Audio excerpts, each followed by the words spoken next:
வணக்கம், வெல்கம். இது சிம்பிளி சமையல். நான் உங்கள் ரேகா. எல்லோரும் நலமுடன் இருக்க இறைவனை வேண்டுகிறேன். இன்றைக்கி நம்ம ஒரு சூப்பரான சிக்கன் கிரேவி தான் செய்ய போகிறோம். அதுவும் நம்ம வீட்டுக்கு கெஸ்ட்டெல்லாம் வந்துட்டாங்கன்னு வைங்களேன்.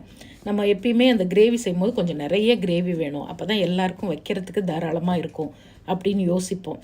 ஆனால் இந்த மாதிரி கிரேவி செஞ்சிங்கன்னா நீங்கள் தேங்காயெல்லாம் சேர்க்காமலே நல்ல தாராளமாக கிரேவி நிறையா வரும்.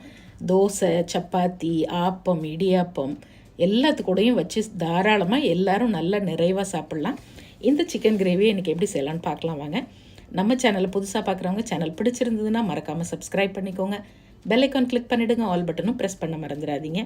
அப்போ தான் நான் போடுற வீடியோஸோட நோட்டிஃபிகேஷன் உடனே வரும். நீங்களும் மிஸ் பண்ணாமல் பார்க்கலாம். நல்ல டேஸ்ட்டான இந்த சிக்கன் கிரேவிக்கு ஃபஸ்ட்டு நல்ல அடிகனமான கடாய் வச்சுக்கோங்க. நான் இன்றைக்கி 2 கிலோ சிக்கன் செய்கிறேன். அதனால் 5 டேபிள் ஸ்பூன் கடலெண்ணெய் ஊற்றிருக்கேன். ஒரு 1/2 கிலோ வெங்காயம் நல்ல நீளமாக கட் பண்ணி சேர்த்துருக்கேன்.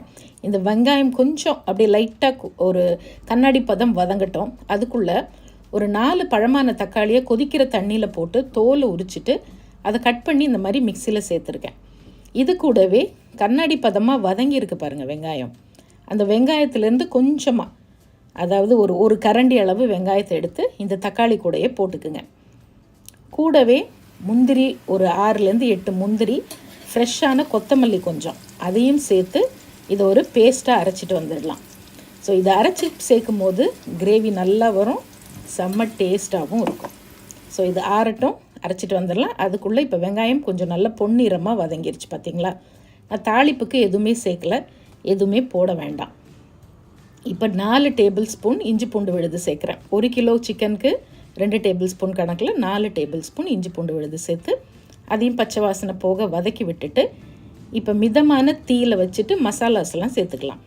நம்மளுடைய செந்தூர் மசாலாலேருந்து 1/2 டீஸ்பூன் மஞ்சத்தூள் சேர்க்குறேன். 1 டேபிள் ஸ்பூன் தனி மிளகாய்த்தூள்.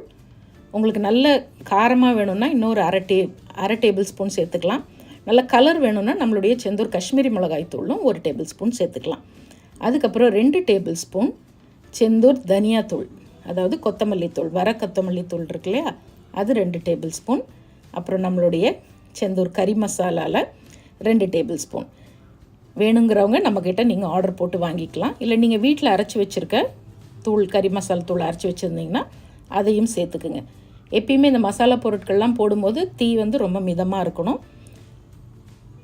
இப்போ எல்லாத்தையும் நல்லா அந்த வெங்காயத்துலேயே இஞ்சி பூண்டு விழுதோடு சேர்த்து நல்லா வதக்கிக்கிங்க. 2 கிலோ சிக்கன் நல்ல மஞ்சத்தூள், கல்லுப்பெல்லாம் போட்டு சுத்தமாக வாஷ் பண்ணி எடுத்து வச்சுருக்கேன். இப்போ மசாலா நல்லா வதங்கினதுக்கப்புறமா இந்த சிக்கன் அதில் சேர்த்து இந்த மசாலா கூட ஒரு 2 நிமிஷம் நல்லா வதக்கி விடுங்க. ஸோ இது வதக்க நல்ல ஒரு ஃப்ளேவர் உங்களுக்கு வரும். நம்மளுடைய செந்தூர் மசாலாஸில் 22 வகையான மசாலாஸ் இருக்குது. வேணுங்கிறவங்க நீங்கள் இந்த நம்பர் கொடுத்துருக்கேன், அதில் ஆர்டர் போட்டுக்குங்க. உங்களுடைய சமையலை ரொம்ப சீக்கிரமாகவும் மிக மிக சுவையாகவும் செய்கிறதுக்கு பாரம்பரியமான நம்மளுடைய மசாலாஸ் கண்டிப்பாக உங்களுக்கு ஹெல்ப்ஃபுல்லாக இருக்கும். வேணுங்கிறவங்க டிஸ்கிரிப்ஷன் பாக்ஸில் டீட்டெயில்ஸும் கொடுத்துருக்கேன், அதில் பார்த்து ஆர்டர் ப்ளேஸ் பண்ணிக்கிங்க. இப்போ நல்லா வதக்கி விட்டாச்சுங்க. சிக்கன் வதக்க சிக்கனே கொஞ்சம் தண்ணி விடும். அதனால் சிக்கன் எந்த அளவுக்கு தண்ணி விடுதுன்னு நம்ம கொஞ்சம் பார்த்துக்கலாம். ஸோ இந்த நம்பருக்கு நீங்கள் ஆர்டர் ப்ளேஸ் பண்ணிக்கலாம். ஃப்ரெஷ்ஷான மசாலாஸ், ப்ரிசர்வேட்டிவ் எதுவும் இல்லாமல் முதல் தரமான பொருட்களை கொண்டு தயாரிக்கிறோம். நிறைய பேர் ஆதரவு கொடுத்துருக்கீங்க. உங்கள் எல்லாருக்கும் மனமார்ந்த நன்றி. நீங்கள் அரைச்சிக்க முடியும்னா வீட்டில் அரைச்சிக்கோங்க. இல்லை கடை மசாலா தான் வாங்க போகிறீங்கன்னா நம்மளோட செந்தூர் மசாலா வாங்கி யூஸ் பண்ணி பாருங்கள். இப்போ நல்லா வதக்கி விட்டாச்சு, தண்ணி விட ஆரம்பிச்சிருக்கு. இந்த சமயத்தில் ஒரு 1.25 டீஸ்பூன் உப்பு சேர்த்துக்கலாம், கரெக்டாக இருக்கும். நல்லா வதக்கி விட்டுட்டு 5 நிமிஷம் மூடி வைங்க.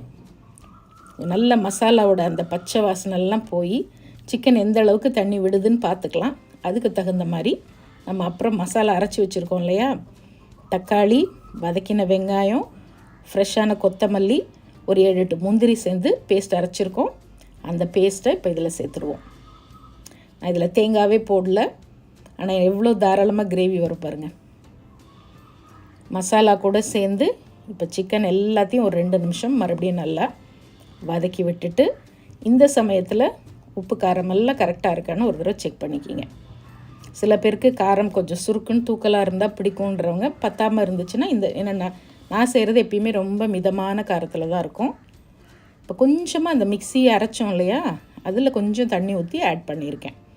இப்போ எனக்கு உப்பு காரம் எல்லாம் பர்ஃபெக்டாக இருக்குது. இதுக்கு மேலே நான் எதுவுமே ஆட் பண்ண தேவையில்லை. நல்லா வதங்க ஆரம்பிச்சிடுச்சு. அந்த சிக்கன் கிரேவியோட ஃப்ளேவர் நல்லா வருது. இது 2 கிலோ சிக்கனுக்கு நான் சொல்லியிருக்கேன். 2 கிலோ சிக்கன் செஞ்சுருக்கேன். நம்ம வீட்டில் இன்றைக்கி ஒரு சின்ன கெட் டுகெதர். அதுக்காக இதே உங்களுக்கு 1 கிலோக்கு செய்ய போகிறீங்கன்னா இந்த எல்லா இன்க்ரீடியண்ட்டும் டிஸ்கிரிப்ஷன் பாக்ஸ்லேயும் கொடுத்துருப்பேன். அதில் பாதி அளவு எடுத்துக்குங்க, அவ்வளோதான். 5 நிமிஷம் மூடி வச்சுருக்கேன். நல்ல எண்ணெய் பிரிஞ்சு, ஏன்னா எல்லாமே நம்ம வதக்கி தான் அரைச்சிருக்கோம், அதனால் எண்ணெய் நல்லா ஜம்முன்னு பிரிஞ்சு வந்திருக்கும். சிக்கனும் கரெக்டாக 10லேருந்து 12 நிமிஷத்துக்குள்ளே உங்களுக்கு டோட்டலாக சிக்கனே நல்லா வெந்துடும். இப்போ நல்ல பொடியாக நறுக்குன கொத்தமல்லி, எப்பயுமே நான் கொத்தமல்லி ரொம்ப தாராளமாக யூஸ் பண்ணுவேன். எனக்கு அந்த ஃப்ரெஷ் கொரியாண்டரோட ஃப்ளேவரும் டேஸ்ட்டும் அவ்வளோ பிடிக்கும். அதனால் அதையும் சேர்த்து நல்லா கலந்து விட்டுட்டு ஒரு 2 நிமிஷம் அப்படியே சிம்மரில் வச்சிங்கன்னா நல்லா எண்ணெய் பிரிஞ்சு வந்துடும். அப்படியே அந்த கிரேவியோட கரெக்டான அந்த பக்குவம் வந்துடும். அதோடு அப்படியே ஆஃப் பண்ணிவிட்டு மேலாப்பில் கொஞ்சம் கொத்தமல்லி தூவி இறக்கிடலாம். சப்பாத்தி, பரோட்டா, தோசை, ஆப்பம், ரைஸ் எல்லாத்துக்கும் வச்சு சாப்பிட்லாம். புலாவ் செஞ்சு பார்த்துட்டு எப்படி இருக்குன்னு சொல்லுங்கள். இன்னொரு ஃபேண்டாஸ்டிக் ரெசிப்பியில் மறுபடியும் பார்ப்போம். இது சிம்பிளி சமையல். நான் உங்கள் ரேகா. தேங்க்ஸ் ஃபார் வாட்சிங். Take care. பபாய்.